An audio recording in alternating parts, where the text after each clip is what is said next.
Buenas tardes. Esta es la charla número 23 correspondiente a los Hechos de los Apóstoles y vamos a estudiar hoy la segunda parte de el fraude de Ananías y Safira. Antes de esto, os rogaría, por favor, pues que pusierais el pulgar para arriba, como siempre, que compartáis el vídeo si consideráis que puede ser interesante para otras personas y también, pues, que deis vuestra aprobación, o sea, que os suscribáis, ¿no?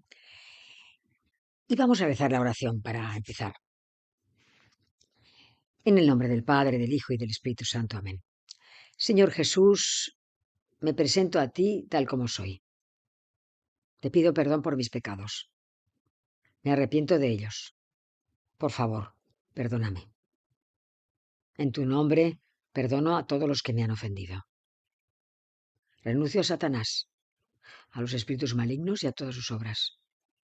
Me entrego por completo a ti con todo mi ser.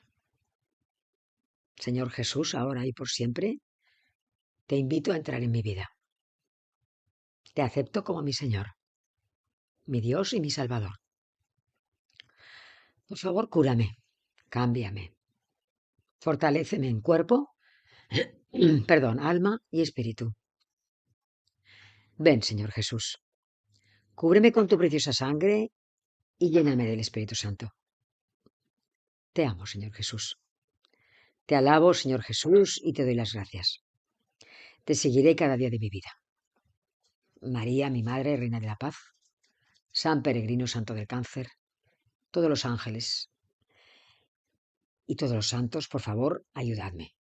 Amén. En el nombre del Padre, del Hijo y del Espíritu Santo. Bueno, pues vamos a empezar esta segunda parte sobre Ananías y Safira. Pero antes, yo quería dos puntos. Os explicaros dos puntos que uno ya lo conocéis y el otro más o menos. Pero deciros muy claramente el hecho de que, a ver, para conocer a Jesús y conocer lo que hizo y lo que dijo y cómo lo dijo y todo, es necesario conocer el entorno histórico de Jesús. Él estuvo en Galilea y en Judea. Perdón otra vez. En Judea y Samaria. Digo, en Judea y Galilea. Eh, en Samaria no lo tocó, que no le dejaban entrar, ¿no? Acordaos de la samaritana, que nada más él pide agua, ¿no? Y luego hay un momento dado en que va a cruzar Samaria, pero no le dejan los samaritanos, ¿no? El hecho está en que es importantísimo familiarizarse con digamos, el cristianismo de la antigüedad. De hecho, ya lo estamos haciendo, porque estamos con los Hechos de los Apóstoles. Es el cristianismo antiguo, la comunidad primitiva, ¿no? Pero, claro, a ver, eh, eh, Jesucristo tenía identidad judía. Jesucristo era judío. Entonces, si además de poder estudiar los Hechos de los Apóstoles supiésemos más sobre el judaísmo, lo completaría más. Pero, bueno, es un deseo. Pero para que entendáis la importancia que tiene el entorno histórico de Jesús, ¿no? Esto por un lado. Pero también yo quería hablaros también de lo del otro día, ¿no? O sea, hacer el resumen, ¿no? O sea, el hecho del rechazo y del dolor que le produce al Señor el fariseísmo, que la persona no sea veraz, no sea auténtica, no sea sincera, sea hipócrita, sea doble. Que él es la verdad. O sea, la verdad, lo contrario de la verdad es la mentira. Entonces, el ser doble, el ser hipócrita, no es ser mentiroso, pero está muy cercana el asunto, está muy cercano. Por lo tanto, él que es la verdad, no podía más que sentir rechazo y dolor hacia la gente que se inclinaba hacia esto, ¿no?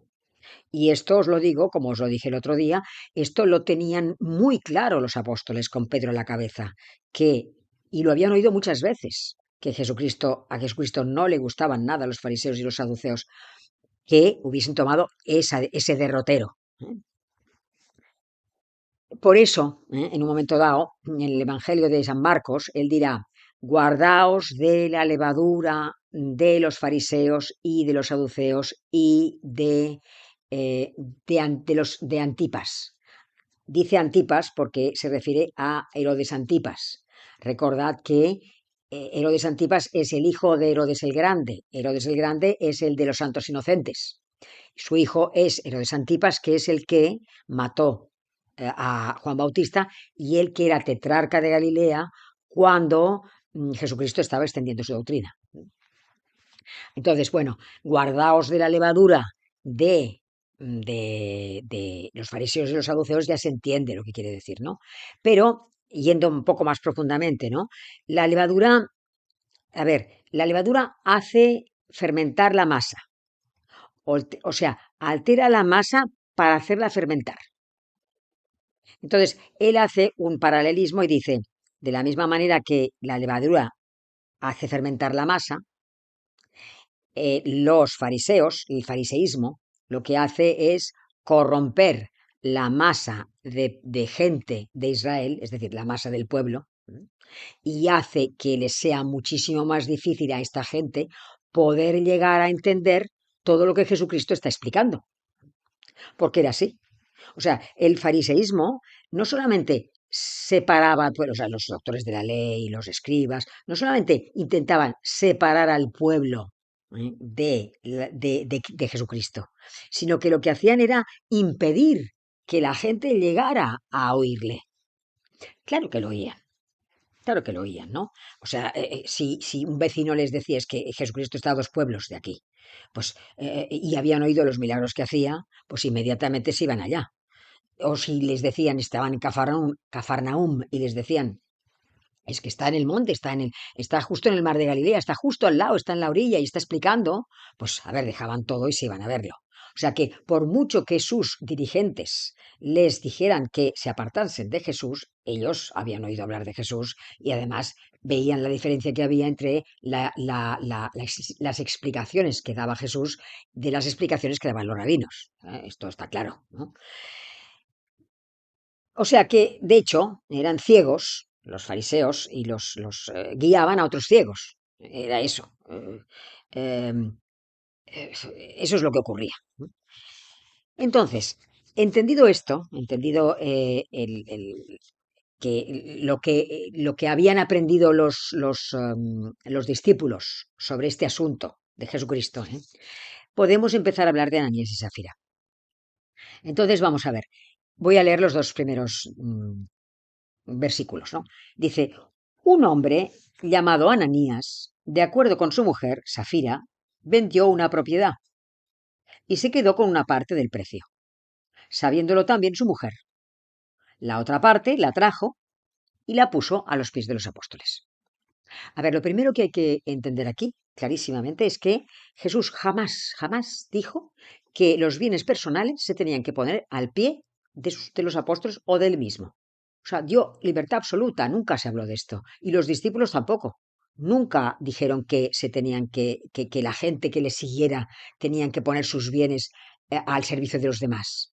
Lo que pasa es que era una comunidad primitiva tan santa, tan buena, tan pura, que ya estaban muy santificados, muy arriba. Entonces había gente que sí que hacía esto, sí que ponía aquello que disponía a los pies de los apóstoles para que pudieran ayudar a otras personas. De hecho, lo tenemos aquí, o sea, en el capítulo 4 finales, versículo 36, hablamos el otro día de Bernabé. Y Bernabé nos explican que era un hombre de Chipre que tenía un campo, lo vendió y lo dio a los discípulos. O sea que, como él, había más gente.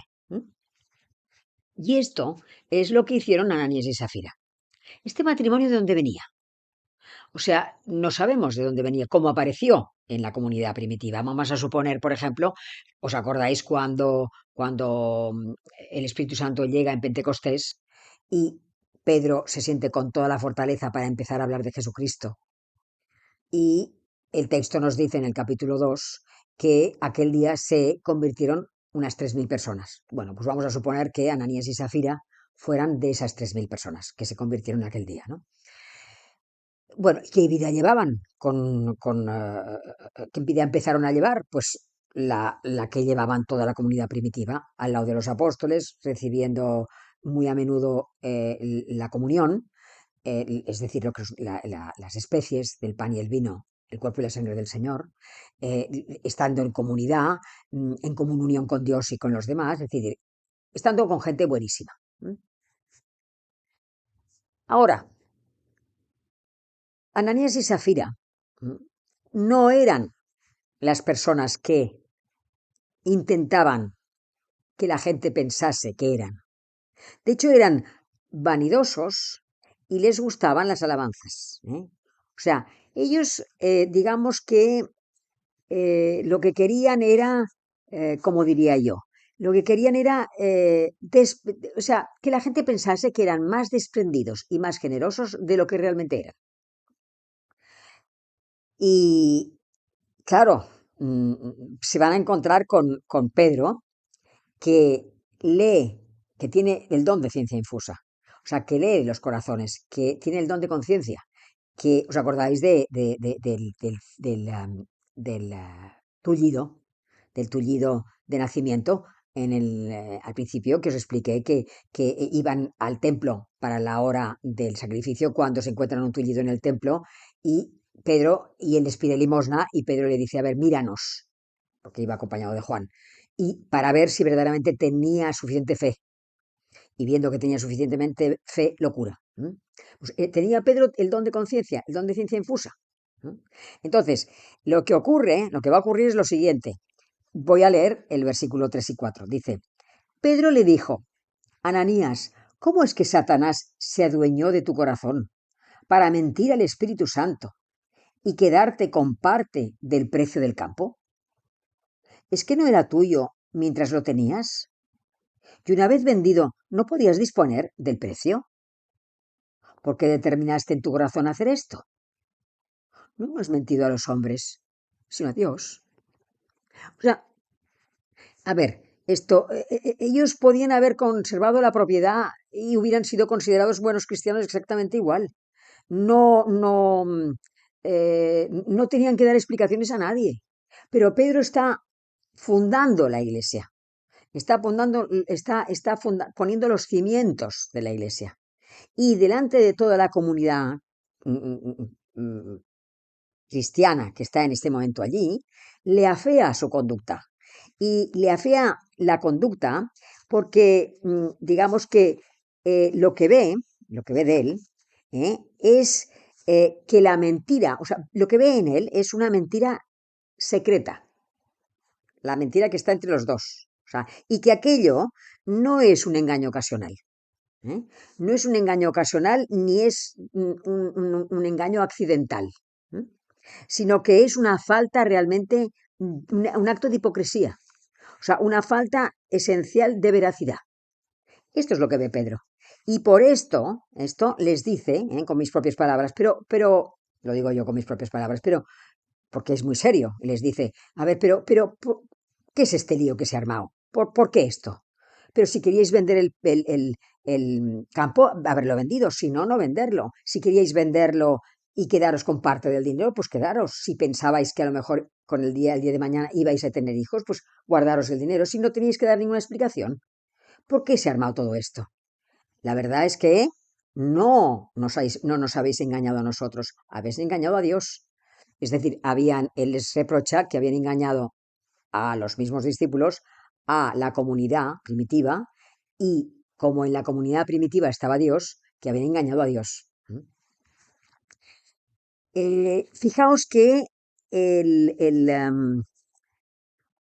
es interesante lo siguiente, porque dice, al oír Ananías estas palabras, cayó y expiró. O sea, muere. O sea, le debió dar pues, un ataque al corazón. O sea, el ataque al corazón le viene seguramente de la angustia de ver que él ya estaba siendo muy reconocido dentro de la comunidad y que se ve descubierto.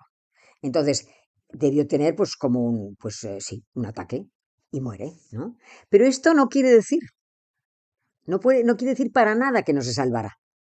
Al contrario, eso, fijaos, eso seguramente debía ser, al contrario, el Señor se lo llevó para su propia salvación, porque digamos que seguramente su personalidad, o sea, él estaba, digamos, cayendo, ¿no? En una personalidad envenenada por el fariseísmo. Cada vez hubiera sido peor, cada vez hubiera sido más doble, cada vez hubiera engañado más a la comunidad. Entonces, antes de continuar, el subir luego hubiera costado muchísimo el poder volver a donde estaba, interiormente, quiero decir, ¿no? Entonces, el Señor se lo lleva por esto, seguramente, para que no peque, para que no continúe pecando más. Pero claro, ¿eh? Es un shock para la gente que lo ve, porque es toda la comunidad que está viendo que Pedro está afeándole su conducta y que él muere. Entonces, dice, un gran temor se apoderó de todos cuanto lo oyeron.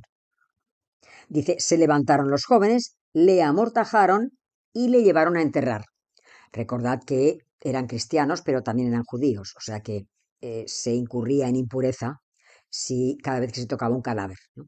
Pero bueno, ellos incurrirán en la impureza, que eran 7 días, no recuerdo mal, pero bueno, luego se purificarán y digamos, lo amortajan, pero de una manera muy sencilla, o sea, muy poco, con muy poca pompa, quiero decir, muy discretamente, ¿no?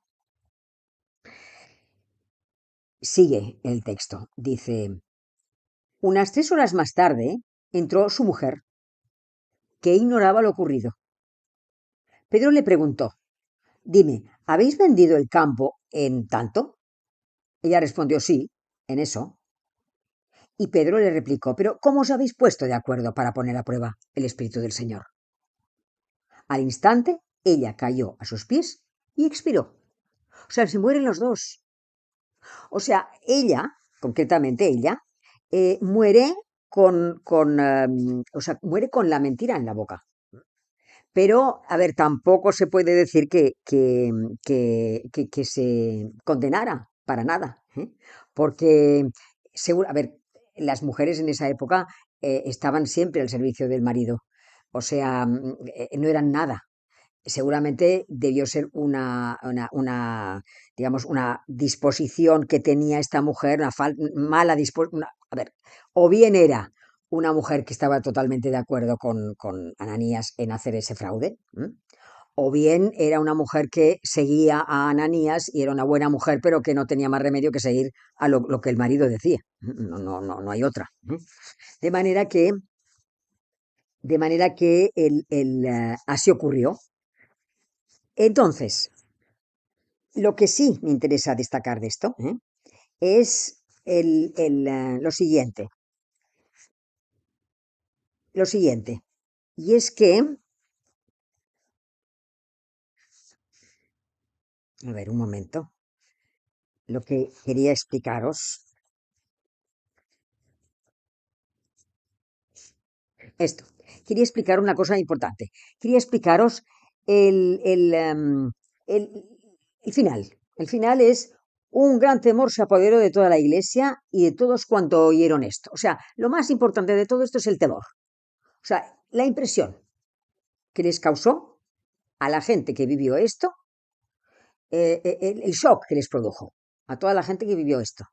¿Por qué? Porque fijaos que esto está recogido por Lucas y Lucas hace investigación, labores de investigación unos 25 años más tarde. 20 o 25, vamos a poner, a lo mejor era más, no lo sé.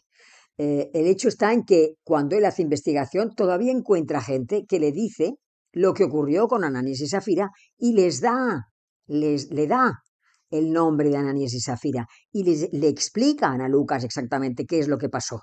¿Mm? O sea, primeramente daros cuenta de eso, de que verdaderamente Pedro hizo lo que consideraba que tenía que hacer, sentar los cimientos de la iglesia y que la gente se enterase, verdaderamente, que fuese un shock, o sea, que tanto para ellos como para nosotros, entender que la santidad cristiana es algo que es muy seria, muy serio, tanto para ellos como para nosotros, y que se tiene que tener un corazón limpio, un corazón sin atajos, y que la gente tiene que ser buena, honrada, recta, auténtica, veraz, sincera.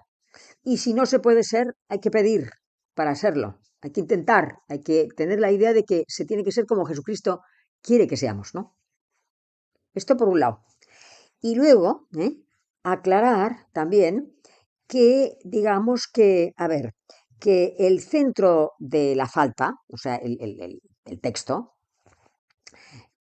lo que se contempla, el texto del fraude de Ananías y Zafira, lo que se contempla, no es tanto, no sería tanto la avaricia que tuvieron, como el intento de engañar a Dios que actuaba en aquella comunidad primitiva, en aquella comunidad cristiana, el intento de engañar a Dios mediante la hipocresía.